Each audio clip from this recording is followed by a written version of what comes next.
Hello dear students, welcome back to the YouTube channel of Veda edtech. मैं Samar sir आज आपको पढ़ाऊंगा 10th standard political science chapter 4 state board, that is social and political movement.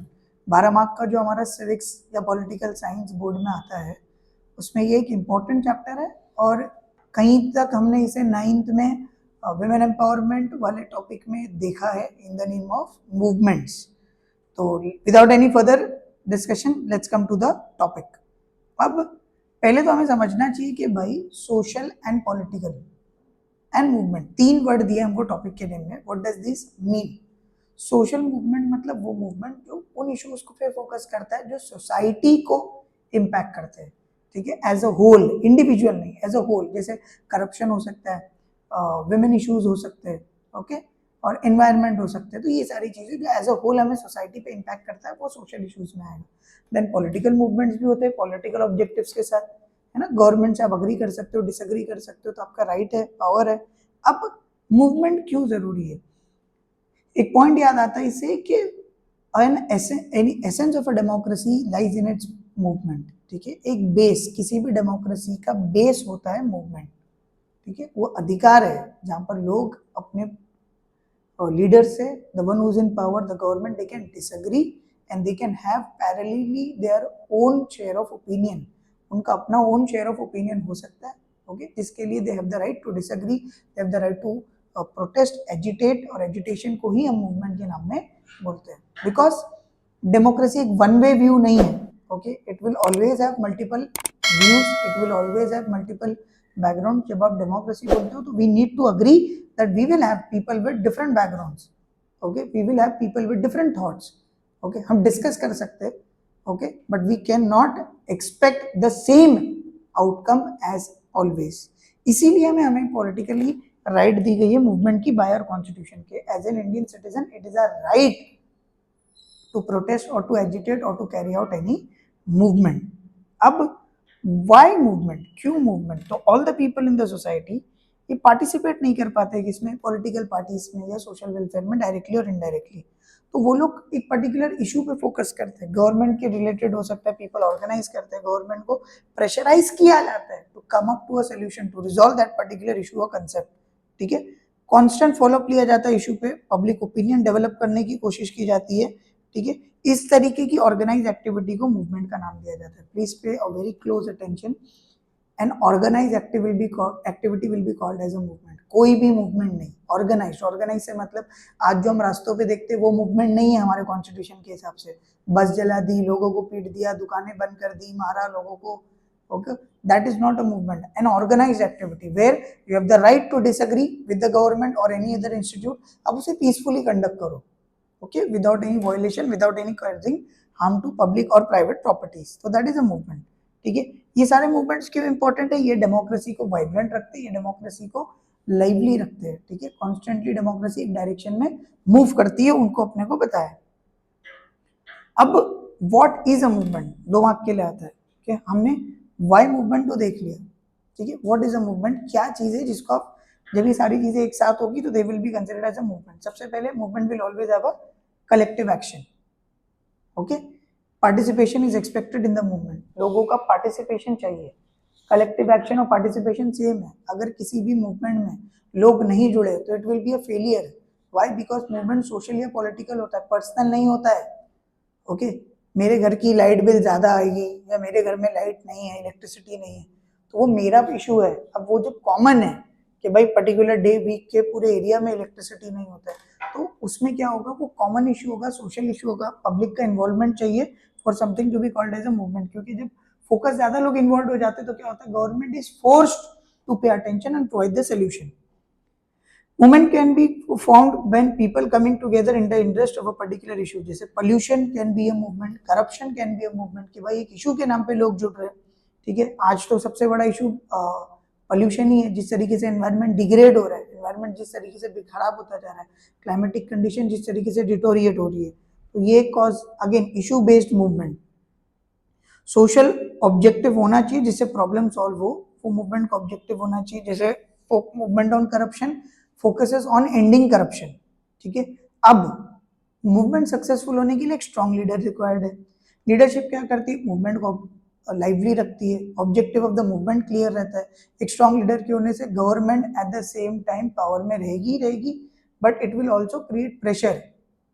Okay, leaders के, strong leaders के होने से क्या होता है, गवर्नमेंट के ऊपर प्रेशर भी क्रिएट होता है।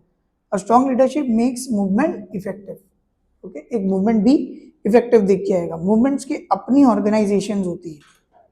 ओके, अपनी ऑर्गेनाइजेशंस होती है, इसका मतलब फार्मर्स के इश्यूज है तो फार्मर ऑर्गेनाइजेशंस देखने मिलती है आपको जो पार्टिसिपेट करती है। विमेन के इश्यूज पे विमेन ऑर्गेनाइजेशन, वैसे ही डिफरेंट ऑर्गेनाइजेशन होती है। तो for any movement to be successful it will always require the support of the people। ठीक है, अब now let's discuss about various movements in India। ठीक है, what are the different various movements India में आए हैं। सबसे पहला आपको देखने मिलता है ट्राइबल मूवमेंट। ओके, ट्राइबल्स वो लोग हैं जो रिमोट एरियाज में रहते हैं, नॉर्मल सोसाइटी के पार्ट से थोड़ा इंटीरियर्स में रहते हैं। वो लोग जो उनका मेजर लाइवलीहुड अगेन फॉरेस्ट और फॉरेस्ट से मिल रहा है प्रोडक्ट्स पे चलता है, तो वो लोग ट्राइबल में आएंगे। ब्रिटिश गवर्नमेंट ने ट्राइबल्स को डिप्राइव कर दिया था, ठीक है, उनकी सारी राइट्स ले ली थी लाइवलीहुड की, फॉरेस्ट पे से कंट्रोल वगैरह ले लिया था। एंड दैट इज व्हाई आपको फॉरेस्ट या ट्राइबल अपराइजिंग देखने मिलती है इन डिफरेंट पार्ट्स। कोलम है छोटा नागपुर में, गोंड है उड़ीसा में, कोली बिल्ले है रामोशीस महाराष्ट्र, संतलिन बिहार, ये सारे कुछ फेमस ट्राइबल ग्रुप्स है जिन्होंने ट्राइबल अपराइजिंग्स की। अब ट्राइबल अपराइजिंग या ट्राइबल मूवमेंट का बहुत सिंपल ऑब्जेक्टिव था, ठीक है, to get right over forest land and to provide to be able to cultivate on forest land. Agriculture forest में उनको करने मिले और दूसरा फॉरेस्ट में जो भी मौजूद है उनका उनके ऊपर डायरेक्ट कंट्रोल आ जाए। ठीक है, लास्ट की 2 लाइन में हमको दिया है, main demand of the tribal movement is the right over forest, allowed to collect products of forest and should have the right to cultivate on forest land। cultivate मतलब agriculture. तो इस objective के साथ आपका शुरू हुआ था tribal movement. Coming to the farmers movement. Okay, farmers को हम पीसेंट्स के नाम से भी जानते हैं। फार्मर्स के इशू बहुत वेरीड है, डिफरेंट उनके ऑब्जेक्टिव्स है, डिफरेंट इश्यूज है, डिफरेंट टॉपिक्स के ऊपर उन्होंने बात की है। ठीक है, शुरुआत में ब्रिटिश के अगेंस्ट एंटी एग्रीकल्चर पॉलिसीज जो थी अंग्रेजों की, उसके अगेंस्ट में मूवमेंट हुए, जहां पर ब्रिटिशर्स ने फोर्सफुली कैश क्रॉप्स उगाए, ओके, लैंड डिवीजन वगैरह किया, वो सारी चीजों पे। बट पोस्ट दैट आपको देखने मिलता है भाई आज फार्मर्स के लैंडलॉर्ड्स के अगेंस्ट में मूवमेंट देखने मिलते हैं। ठीक है, ग्रीन रेवोल्यूशन आया तो है, ग्रीन रेवोल्यूशन ने एग्रीकल्चर की कंडीशन इंप्रूव तो की है, सेल्फ सफिशिएंसी हमारी कुछ हद तक सक्सेसफुल भी हुई है, but green revolution has been possible for farmers जो रिच है, एक हाई इनकम ग्रुप वगैरह में आते हैं उनके लिए। पुअर फार्मर्स को उससे कोई खास बेनिफिट नहीं हुआ है। ठीक है, appropriate price for agricultural products, agriculture to be treated as an industry, okay, debt relief, debt cancellation, these are some of the issues of farmers that were highlighted through farmers movement। अब farmers की अपनी organisation, अपनी institutions भी है, हमको दिया है शेतकरी संगठन, भारतीय किसान यूनियन, ऑल इंडिया किसान सभा, are some of the important farmers institutions organisation जो फार्मर्स के इश्यूज पे हाईलाइट करते हैं। Then can labours movement. Okay, labour movement को वर्कर मूवमेंट के नाम से भी जाना जाता है। लेबर्स हमारी सोसाइटी का एक बहुत इंपॉर्टेंट और बड़ा पार्ट है।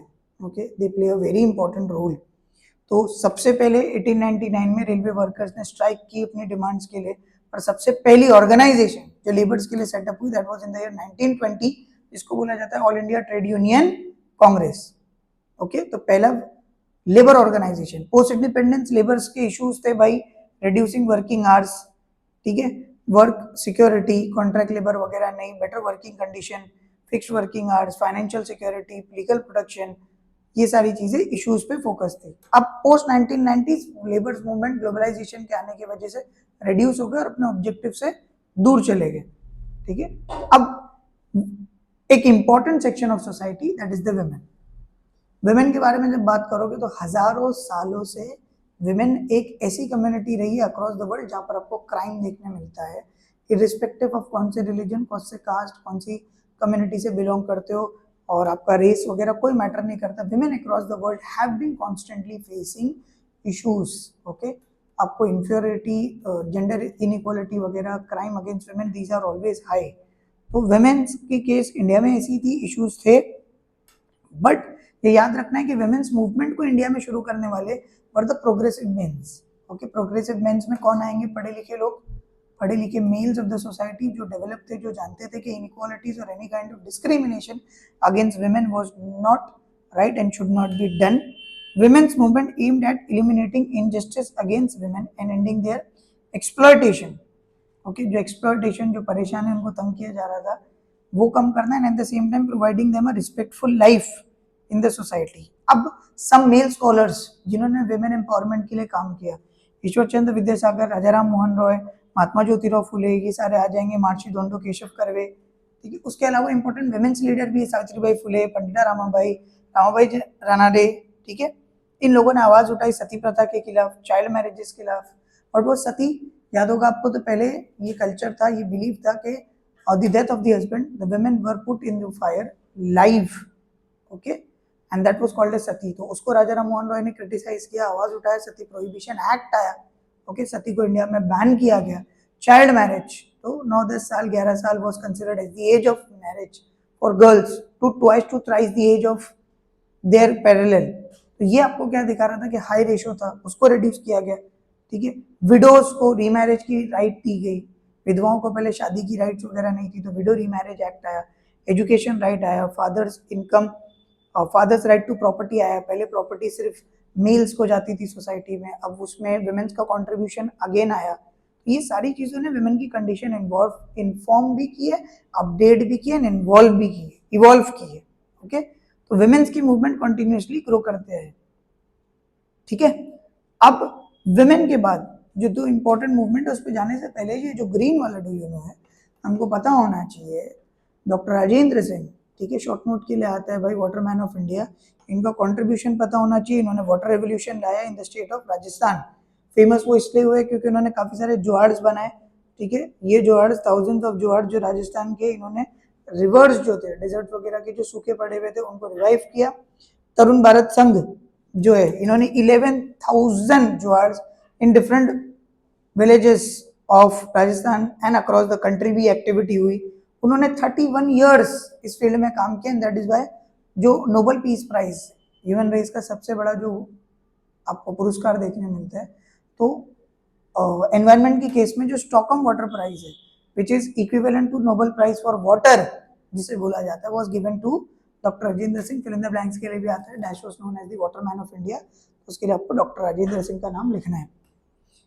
एनवायरमेंट मूवमेंट पे हमने स्टार्ट में ही बात की, continuous change in climate, degradation of the environment, okay, ये सारे फैक्टर्स रहे जिसकी वजह से सीरियस प्रॉब्लम है environment, national and international level, ठीक है. Environment has always been a global wealth, okay, हम सबकी रिस्पॉन्सिबिलिटी है एनवायरनमेंट का प्रोटेक्शन इक्वली, तो उसके ऊपर फोकस किया गया है. एनवायरनमेंट इश्यूज को फोकस किया गया है. लास्ट एंड इंपॉर्टेंट मूवमेंट जो अपडेट हो गया है, रिसेंट है, इंपॉर्टेंट है, that is the consumer movement, okay. Consumer, simple शब्दों में ग्राहक, ओके. एनीवन, 1 रुपए की कॉफी चॉकलेट खरीदने से लेके करोड़ों रुपए की घर या फिर आप गाड़ियां जो भी बोल दो, हर कमोडिटी खरीदने वाला एक कंज्यूमर है. तो वो उनको प्रोटेक्ट करना, उनको इक्वल राइट प्रोवाइड करना, ओके, उन्हें जस्टिस प्रोवाइड करना. अगर उनके साथ कोई फॉल्स कमिटमेंट होता है, कोई रॉन्ग प्रोडक्ट वगैरह दिया जाता है, एमआरपी से ज्यादा उनको चीजें सेल की जाती है, ठीक है, ये सारी चीजें अगर उनके साथ होती है, तो उसके लिए जो मूवमेंट कंडक्ट किया जाता है उसे कंज्यूमर मूवमेंट कहा जाता है. And specially consumer protection act आया 1986 में, जिसके अंदर कंज्यूमर कोर्ट सेटअप किए गए to solve the issues of consumer, ठीक है. पोस्ट 1980s एक नया चेंज हमको देखने मिला कि क्या चेंज था कि अब मूवमेंट कैटेगरी वाइज नहीं होते थे, जैसे एनवायरमेंट मूवमेंट, विमेन मूवमेंट वगैरह, लेबर मूवमेंट. अब जो मूवमेंट होते थे, they were more focused on specific topic, specific issues. तो वो लोग जिनको उस पर्टिकुलर इश्यू और टॉपिक में कॉमन थे, सिमिलर प्रॉब्लम्स वगैरह फेस कर रहे थे, they used to unite to provide solution on those particular fields. So this is your chapter 4 of political science, social and political movement. इसको हमने थॉरली डिटेल में डिस्कस किया. व्हाट इज मूवमेंट इस topic में important है, वो हमने discuss किया. क्यों मूवमेंट इंपॉर्टेंट है, व्हाई मूवमेंट, वो हमने डिस्कस किया. सारे इंपॉर्टेंट मूवमेंट्स हमने कवर किए. And at the same time contribution of the waterman of India doctor Rajendra Singh, उनको भी हमने डिस्कस किया. With this we have come to the end of the topic. आप गो थ्रू करिए, कोई डाउट्स है कमेंट में पूछिए, we will definitely solve. And I hope आपको ये वीडियो काफी फायदेमंद होगा. For more such videos subscribe to the YouTube channel of Veda tech. Till then, God bless you, take care, bye.